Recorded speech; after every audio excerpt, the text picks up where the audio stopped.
everyone, Joe here from ActionX. Welcome to What's on the Tube, or welcome back to the old set. Oh my god, it feels so great to be back. If you are unaware, the last two What's in the Tubes that I produced live were not in the traditional set. I was visiting a friend. I was staying over his place for about a week. But I didn't want to get away from doing Nancy Drew or Walker, so I definitely had to do it while I was there. I won't say where I was. I'm gonna keep that vague for a future ActionX podcast. I'll talk more about my experiences on that front. But for now, we're back on our normal set. Everything will be normal from here on out for the foreseeable future. I don't have any plans to travel anytime soon. Well, keep in mind, I did travel safely. I am tested negative for the COVID, so I'm just getting that out there before I get anything. But this week, because usually we will be doing a rookie episode review today. We're currently on a bit of a hiatus until the end of March, which freaking sucks. But you know, that's the hands that the world dealt me. So this week, starting off, I'm doing a bit of like some quick impressions, so to speak. These are not these are shows that I've talked about for a while, and I had to double check my list. Like, did I actually talk about this before? I'm actually surprised I never talked about certain shows before. So this week we're talking about Walking Dead. I'm actually surprised I haven't done a Walking Dead related thing. And before you ask, we are going to be doing an entire quick impressions trilogy of Walking Dead stuff leading into our inevitable return in a couple weeks with Rookie. But here we go. So starting off with the parent show, the main series. The Walking Dead was thankfully one of those shows where so if you had watched me before when I did other quick impressions, I talked about how like shows tentatively get really overhyped for me, and then by the time I get into it, I don't feel the magic that people keep talking about.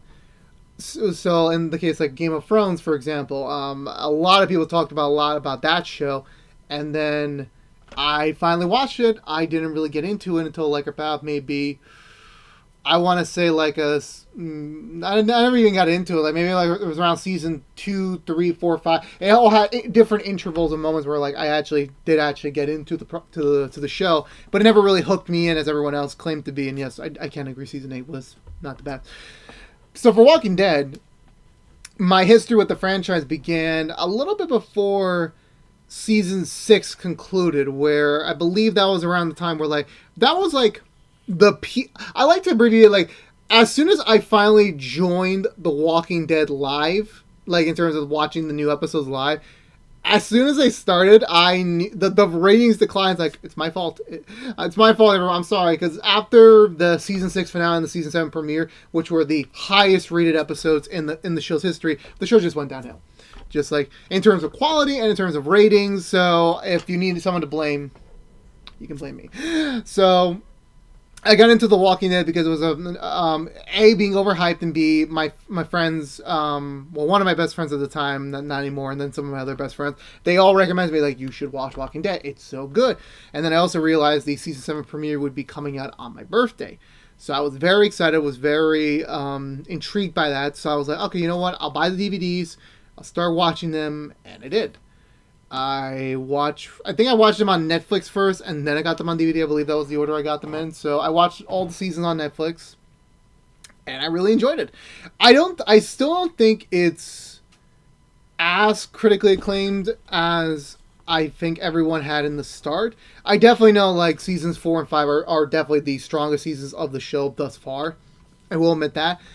It definitely had a slow burn going on for season 1 to 2, and then 3 was like kind of like when it was really accelerating. Then 4 and 5, 6 was kind of like a little bit of a weird like tread mark, because like they were slowly adapting. Like I don't know. It's the same thing when you're talking about manga to anime, you know, because The Walking Dead is based on a comic book series. So they are adapting the source material for the show. I definitely felt like, and this could just be me not having read the comics. I definitely saw season 6 as like, yeah, they're definitely dragging this out because they don't want to start Negan at the middle. They want to have a whole season of Negan, and then that's kind of where the show goes about. And if you don't know who Negan is probably one of the most brutalist villains in the history of villains, and he's played fantastically by Jeffrey Dean Morgan in the show. I won't say much about that, but I cried my eyes off when I got to the season 7 premiere. I think George was there, Tyler was there, Alan was there, Sal was there. I believe I have to double check who was there, but the day of my birthday party for The Walking Dead season 7 premiere, I cried.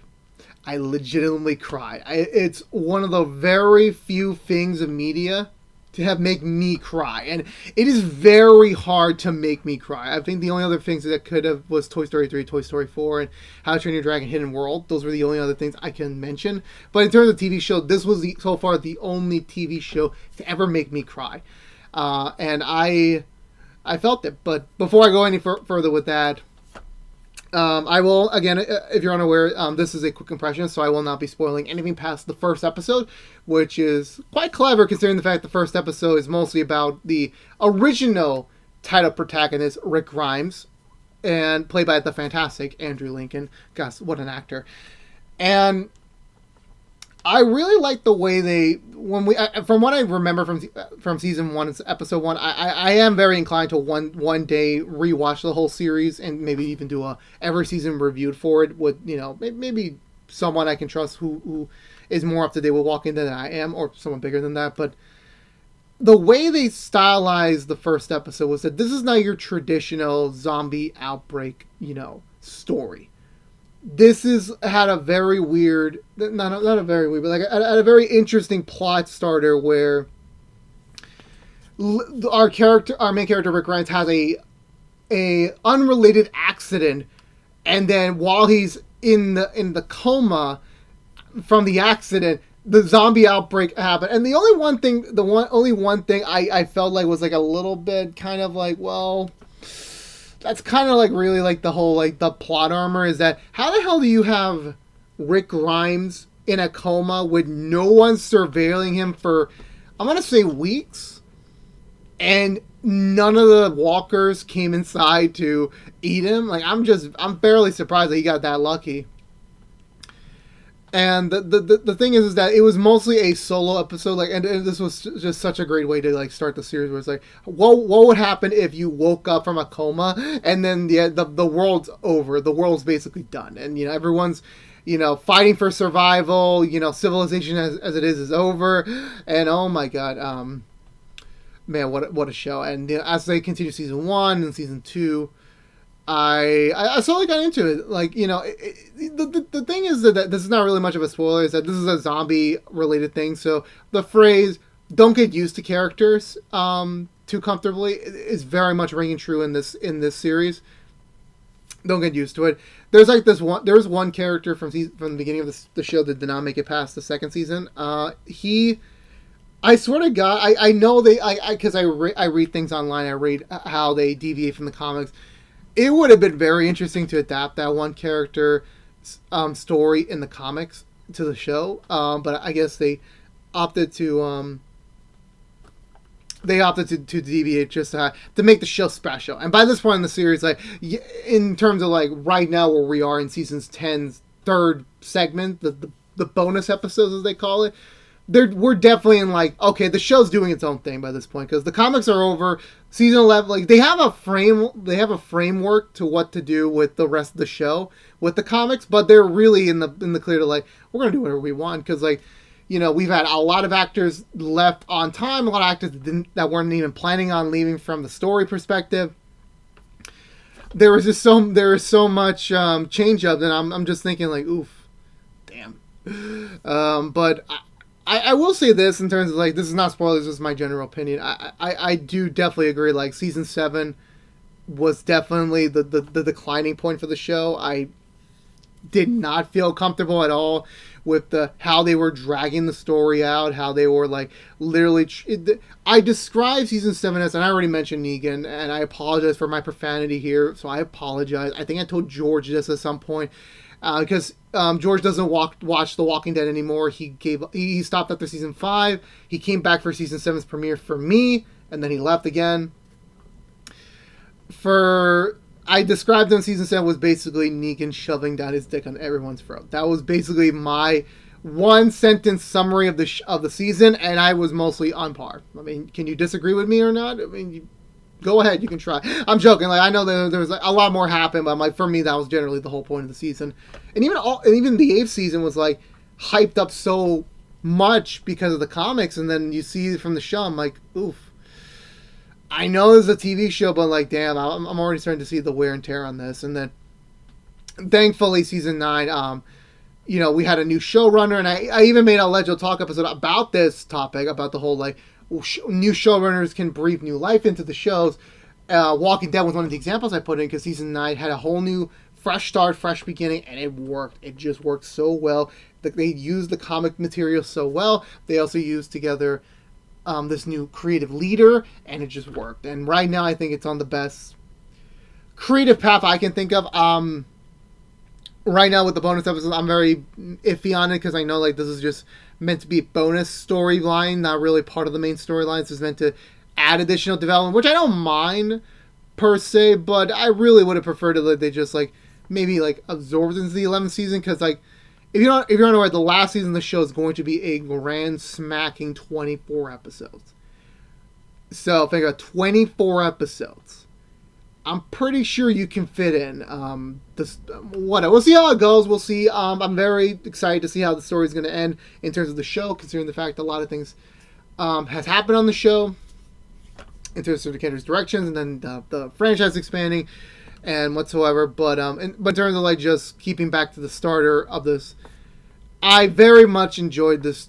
I have very much enjoyed the story of Rick Grimes and this group of survivors trying to survive the apocalypse. And I will say this is, again, this is not, you can say this is a very minor spoiler. The show's not about Rick Grimes. It's eventually about the world around them and how they're dealing and surviving and evolving with these, this ever-changing world. And, yeah, so that's the point I wanted to make here. And overall, even though Walking Dead now going into past its 10-year mark, I still think it's a strong show. I'm very sad that the ratings have gone down tremendously, and it's not just on Walking Dead. For a lot of other shows have been hit very hard.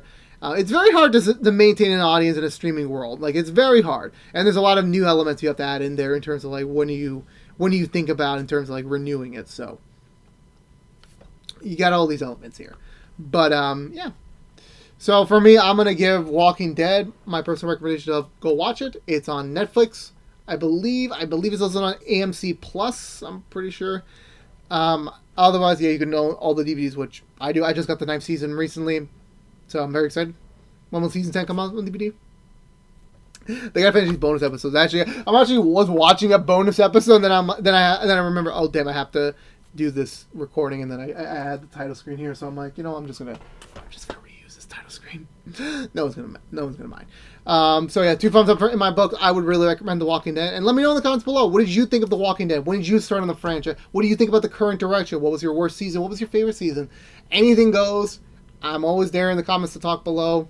I don't bite. So let's start a conversation there. But until then, I think that's going to do it for me tonight. So if you're unaware, this has been What's in the Tube from ActionX. If you want to know what we're doing overall, What's in the Tube, besides these quick impressions, which we produce once in a blue moon, we do Nancy Drew Season 2 episode reviews each and every Thursday morning after a brand new episode on Wednesday nights on the CW, and then free the next day on the CW app.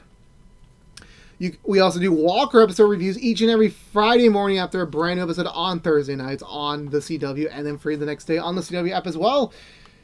We would normally do the Rookie Season 3 episode reviews on this time slot right now on Mondays, but since that's on hiatus, we're taking a little bit of a break from that, which is kind of really a bummer for me, because I really love this show. Oof. But so next week we're going to do Fear the Walking Dead. That will be the next quick impressions. Actually, now that I'm painting my head, I don't even think we'll have time to talk about World Beyond. So if there's somehow an open slot, because I look, here's the thing. I just got back. This is the first video I'm recording since I came back from my friend's house. I completely forgot to check the schedule, see when Nancy Drew or Walker's going back on break. I completely forgot. So if anything, I will let you know if we'll do World Beyond, but also Keep in mind, in terms of just, and this is the last thing about What's in the Tube, we are approaching our 169th episode of the show. Of this show, I mean. We're going to have another very steamy episode. I'm going to be promoting that for the next couple weeks until we get to that point. I just went back to watch episode 69 again, and I'm like, oh man, I mean, the view count on that is like, for me, it's like, it's one of the highest What's in the Tube rated shows I produced, and I'm just thinking, George told me to tweet this out, but I completely forgot to tweet this out. I'm just going to keep mentioning this every time I bring it up. Where are these horny people coming from? But I'll have another show to talk about on that show, but that'll be, I believe, in the next 2 weeks. I don't know what number this one is because I haven't been on the computer in a while, so I'm gonna go check that out soon.